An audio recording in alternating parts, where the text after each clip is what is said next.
how's it going? I'm IlaGolden and welcome to my blog.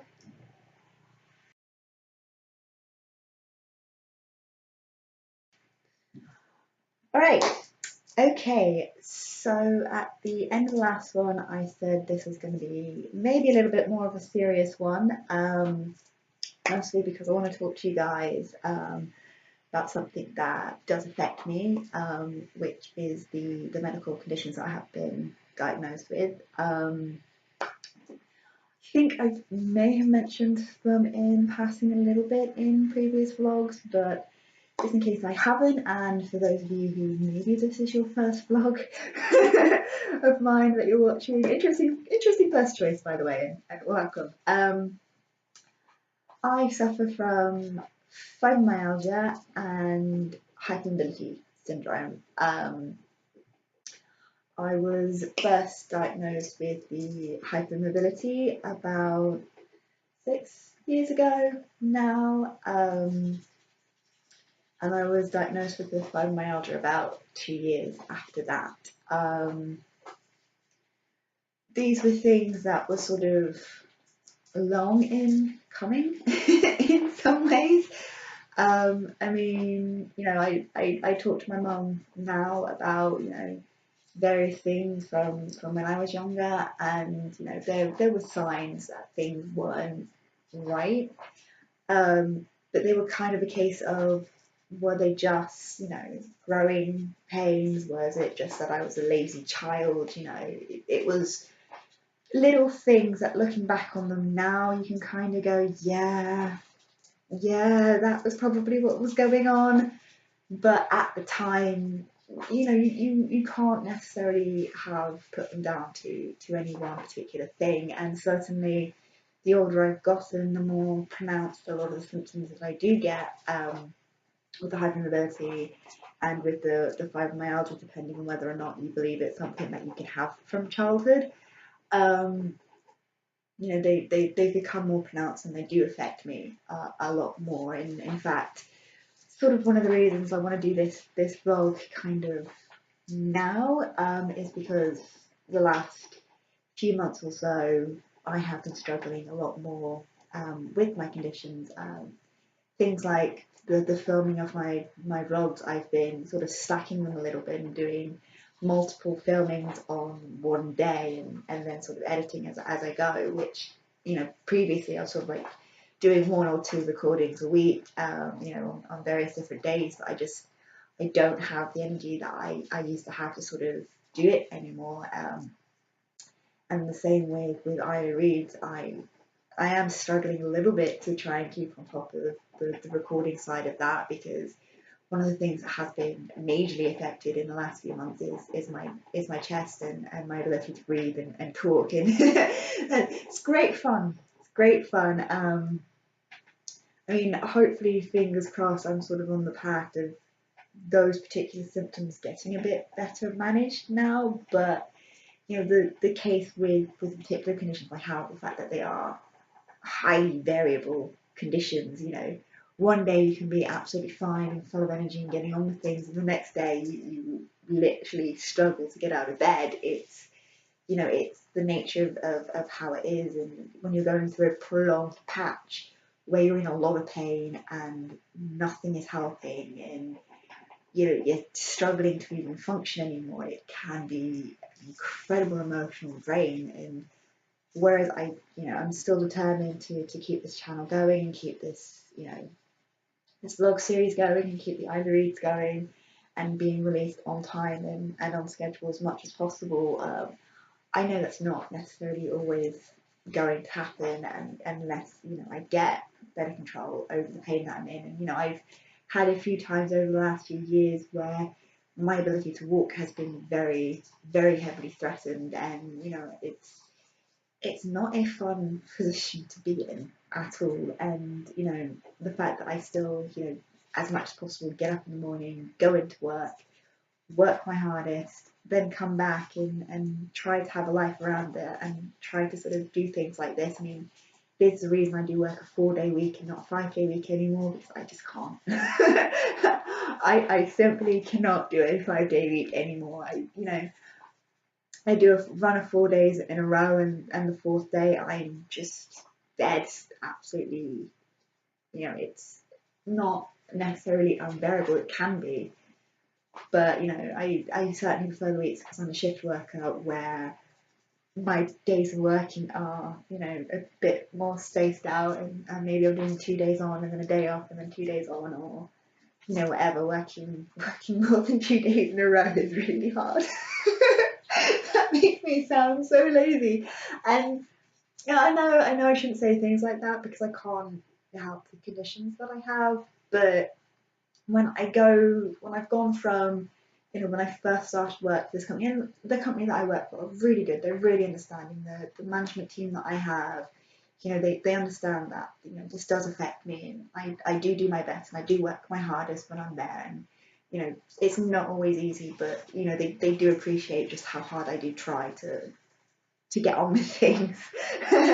And they do make allowances for me, and allow me to do certain things to try to improve the situation, and whatever. So I work for an absolutely fantastic company. But when I first started working for them almost 8 years ago at this point, in fact, I think by the time this vlog goes up, it will have been 8 years that I have been employed by this company. And when I first started working for them, I could do night work, I could do early mornings, I could, do 9 days in a row, and yes, it would be exhausting, but I could do it. To go from that to a point where working more than 2 days in a row, in fact, sometimes working more than a day at a time, is just horrible and tiring, and it feels like you're doing that 9 day run. It's not fun, it's not nice. It does make you feel very defeated. However hard you sort of try to go, like it's not my fault. There's no way I could have predicted this being the case, because I had been amongst people sort of believing as I was growing up that all these little bits and pieces that weren't quite right were still normal, that they had to somehow still be normal. And even though it's somewhere in my head, I was kind of like, there has to be more to this, there has to be something that I'm not quite getting, because I don't get why people are able to do things more easily than me. I don't get why I get this random pain here, or why I find this particularly tricky. And I think I'm a stubborn person, I'm a determined person. I have lived a life where I have very, very high tolerance for pain. So when you have to keep taking these step backs and modifying your lifestyle, and modifying the way that you live just to make things easier for yourself, on the one hand you understand it, and you get the mindset where you kind of go, no, this is, I have to do this. But on the other hand, in that other mindset where it's kind of like, it shouldn't be like this, I should still be able to do this, I want to still be able to do this. And it's a very sort of, very hard sort of battle that kind of goes on in your head a lot of the time, between what you feel like you should be able to do, the reality. And it's something I think it's going to take me a few more years to actually sort of come to terms with and live with. And as I said, it hasn't helped that since the point of time where I was diagnosed, first with one condition and then with the other condition, that things have become a lot harder for me. And it's surprising. It's surprising. I mean, going in and starting the job that I started, I had no idea that there was something that lurking in me. And the fact that I found it really tiring to be on my feet for 8-9 hours, however long a shift was. Well, that's normal, it's supposed to be, isn't it? The fact that my knees would hurt when I was doing various things, or I was just like, well, that's normal, that's to be expected. There are all of these little things. And then my wrist started playing up. Quite a bit once I was doing like the cleaning work, and to the point where they thought for a while it might be carpal tunnel, and that got ruled out, and that a whole big messy process of going through things. And I do actually now wear wrist supports for work, which surprising how much they do help. So it's amazing how much they do help. I mean, they're not necessarily for my wrist, they are sort of to support my grip, and to A, stop me from dropping things, and B, also to prevent too much strain.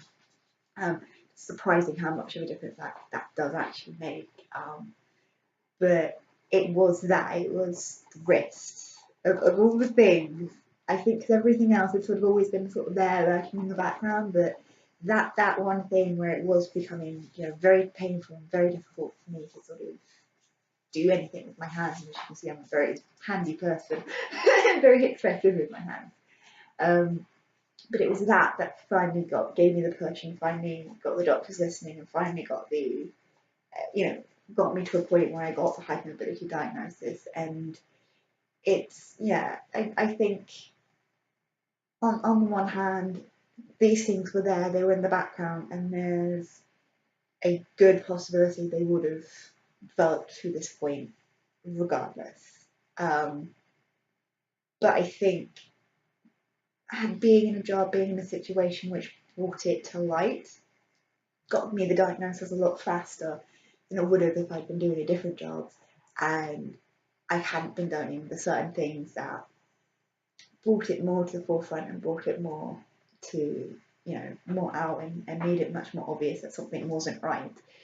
And as I said, the company is great. They do make a lot of accommodations for me, and I'm really, really grateful for that. But it's at the same time, it's the job that I know I can't do forever. And there have been several times over the last few years where I've just been kind of like really weighing up whether or not I should stay. But I kind of don't want to leave. I do like my job. I ultimately, it's kind of like, in my ideal situation, my ideal scenario, the reason for leaving this job would be because my writing career has taken off. But I know for well I'm not necessarily going to get my ideal scenario, and I may have to consider, moving on sooner rather than later. But there are, as much as doing the type of work that I do does have its negatives in terms of my conditions, it also has a lot of positives in terms of my conditions as well. It keeps me mobile, it keeps me active, which, if I was sort of like sitting at a desk and very stationary, and that could potentially cause my joints to seize up and become kind of stiff, and that could cause more pain that way. So it's kind of, you really have to sort of weigh up the options. You really have to kind of decide, well, at the moment it's still worth me doing this job, as long as I'm still as fit and able to do this job as I am, and I can get the escalation in the pain that I've been experiencing back under control. There's no reason for me to not continue in this job, because the benefits do outweigh the negatives most of the time. But if I can't get the current situation under control, then I do have to seriously sort of sit down and consider where I go from here. And I think that's one of the reasons why I've been so hyped and so up, and doing so much to try to promote the upcoming Hyena Boy book, because I really kind of want my writing career to take off sooner rather than later, so that I can leave on my own terms, and not because my health has decided that it's not worth it anymore, because I don't want that. I don't want to leave for that reason, because that would make me feel so defeated, and it's so hard not to feel that way anyway. So yeah, that's kind of why I kind of wanted to do this one now a little bit, because like I said, I have been struggling a little bit more recently than I do normally, and I mean, I'm fingers crossed, and I'm really hopeful that I can get it back under my control again, because I can. I know from experience that I can manage the pain, and I can get it under my control, and it's not always this bad, it's not always going to be like this, but there are no guarantees, and both the conditions I have are ones which can get worse randomly and remain bad for a long period of time, and it's horrible, and it's, I'm so grateful I'm not as bad as some of the people I know who had either of my conditions, and so yeah, I'm as I said, I'm doing this now so that if I have to skip a vlog 1 week, or if Louise doesn't go up on time 1 week, you guys kind of hopefully will understand that it's not me not wanting to do it anymore. It's not me, you know, suddenly deciding that it's not happening. I just literally have that week not been able to put the work in because sometimes something has to give, something has to, you know, be put to one side for the benefit of my health. And, you know, that's not always, you know, the easiest choice to have to make, but sometimes I'm just going to have to make that choice. And, you know, at the end of the day, a video going up a week late, it's neither here nor there. It really isn't. Especially when very few people are watching this channel at the moment. But you know, that is what it is. Anyway, okay, so serious stuff done, and hopefully you guys got something out of this one.